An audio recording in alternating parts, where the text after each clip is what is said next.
Assalamualaikum warahmatullahi wabarakatuh. Hai guys, perkenalkan nama saya Aisyah Artika Sari. Di sini di video kali ini saya telah melakukan research yaitu perbandingan AI di perangkat lunak ChatGPT versus Google Bard. Jadi saya telah melakukan beberapa research di jurnal ataupun artikel. Jadi materi yang akan saya sampaikan ini tidak sembarangan.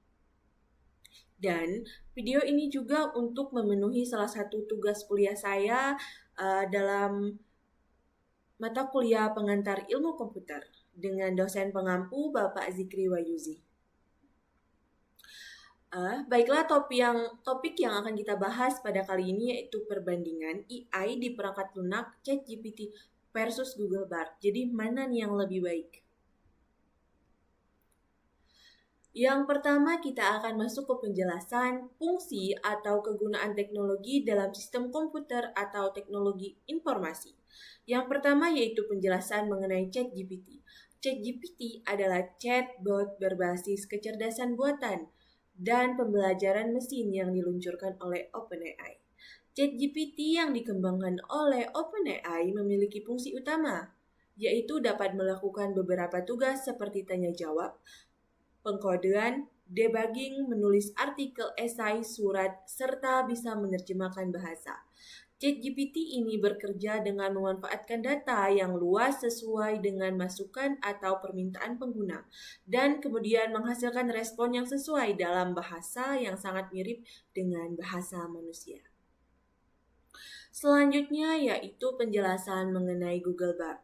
Jadi teman-teman, Google Bard adalah chatbot AI yang diluncurkan oleh Google pada tahun 2023. Adapun fungsi Google Bard yaitu pembuatan teks, terjemahan bahasa, pembuatan konten kreatif, serta menjawab pertanyaan yang informatif. Bard didukung oleh Lambda atau Language Model for Dialogue Application yang memiliki hingga 137 miliar parameter dan menggunakan dataset yang besar. Selanjutnya yaitu spesifikasi ChatGPT. Yang pertama, ChatGPT menggunakan GPT-3 dan GPT-4, model berbasis neural network yang artinya ChatGPT mengandalkan dua versi nih teman-teman, model bahasa yang berbeda, yakni GPT-3 dan GPT-4. Yang keduanya menggunakan teknologi neural network. Jadi, neural network adalah jenis algoritma yang meniru cara kerja otak manusia dalam memproses informasi untuk proses dan menghasilkan teks.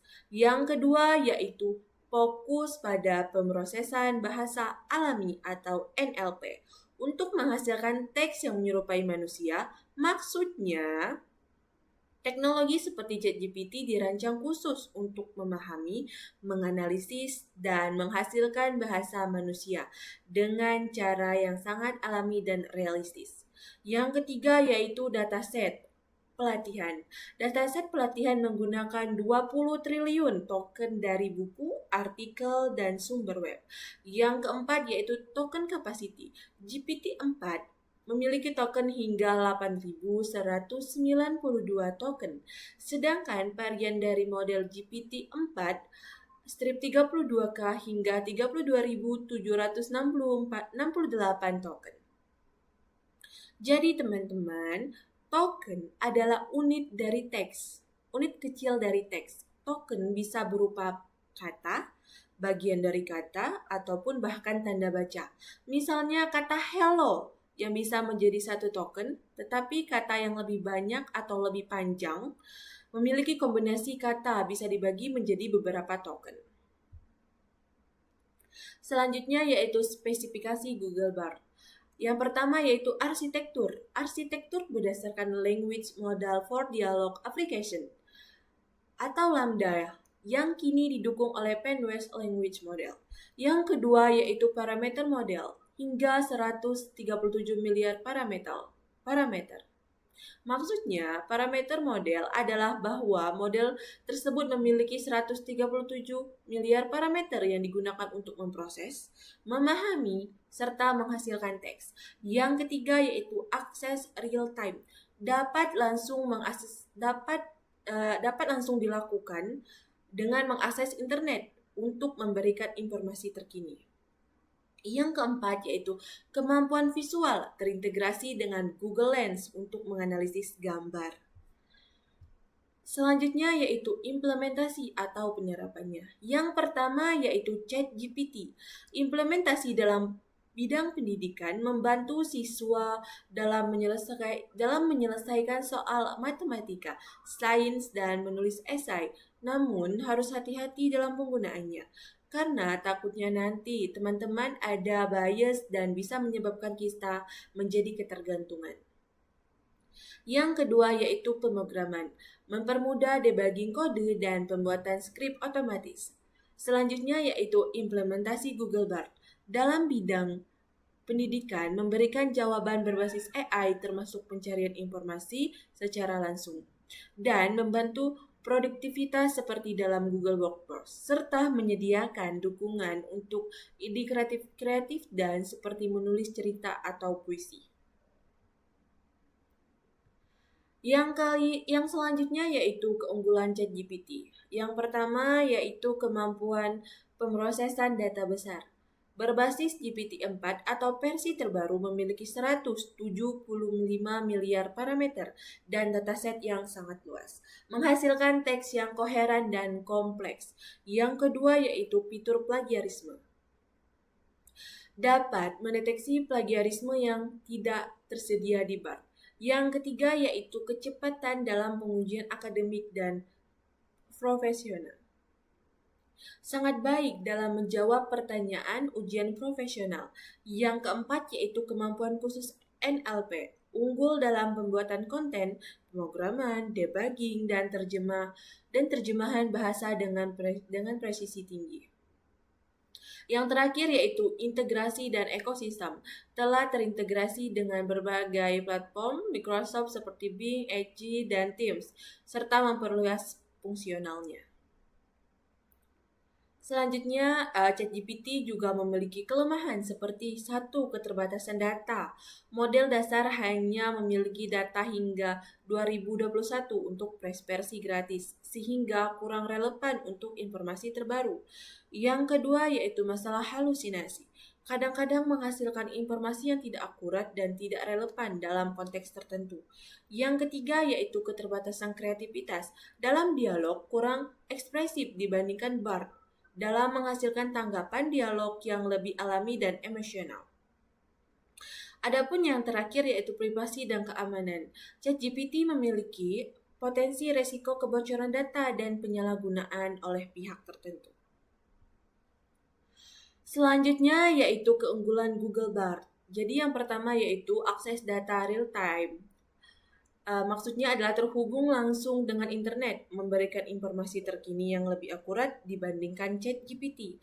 Yang kedua yaitu fokus pada kreativitas, sangat baik dalam menghasilkan teks kreatif seperti puisi, cerita, dan narasi.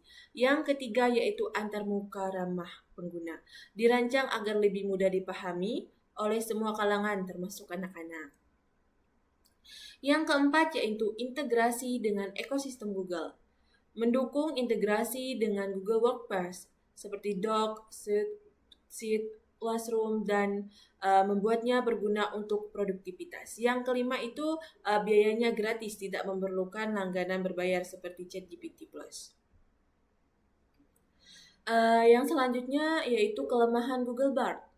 Yang pertama yaitu kapasitas model yang lebih kecil, memiliki hanya 137 miliar parameter, jauh lebih sedikit dibandingkan ChatGPT, membatasi keluasan responnya. Yang kedua yaitu kesalahan pada informasi kompleks, lebih sering memberikan jawaban yang tidak akurat dalam pengujian profesional dan tugas teknis seperti pemrograman. Yang terakhir yaitu keterbatasan cybersecurity, kurang efektif dalam mendeteksi dan menangani masalah keamanan.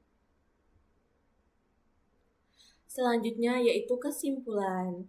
Berdasarkan perbandingan antara ChatGPT dan Google Bard, yang sebelumnya saya sudah melakukan research, kedua teknologi ini melakukan keunggulan dan kelemahan yang saling melengkapi nih teman-teman. Sehingga penggunanya dapat disesuaikan dengan kebutuhan. Jadi, teman-teman, ChatGPT unggul dalam ketepatan akademik, kemampuan teknis, dan fitur seperti deteksi plagiarisme. Meskipun terbatas pada data hingga 2021 untuk versi gratisnya. Sementara itu, Google Bard menawarkan akses real-time ke informasi terkini, kreativitas tinggi dalam pembuatan konten, dan integrasi erat dengan ekosistem Google. Meskipun kurang akurat untuk tugas teknis dan tidak memiliki fitur plagiarisme. Dengan demikian, teman-teman, kombinasi penggunaannya keduanya dapat memaksimalkan potensi dalam pendidikan, industri, dan produktivitas dengan tetap memperhatikan keamanan dan data risiko bias yang makin muncul. Terakhir di sini saya akan merekomendasi untuk kegunaan masing-masing Google Bard. Untuk dalam bidang kreativitas, Google Bard sangat cocok nih digunakan untuk brainstorming, ide kreatif seperti menulis puisi, cerita pendek, atau narasi. Selanjutnya juga informasi real time untuk misalkan jika teman-teman untuk membutuhkan informasi terkini atau topik yang membutuhkan pembaruan data secara langsung. Bard sangat ideal nih teman-teman karena terhubung langsung dengan internet. Selanjutnya yaitu kolaborasi. Jadi Google Bard ini memiliki kolaborasi manfaat integrasi Bard dengan Google Workspace seperti membantu menyusun dokumen di Docs, maaf teman-teman. Selanjutnya yaitu menganalisis data sheet atau membuat presentasi slide. Selanjutnya yaitu saya rekomendasi juga untuk penggunaan ChatGPT. ChatGPT juga sangat cocok dalam bidang pendidikan. Gunakan ChatGPT untuk mendukung proses pembelajaran seperti membantu siswa menjawab pertanyaan matematika atau sains, menulis esai, dan menerjemahkan bahasa.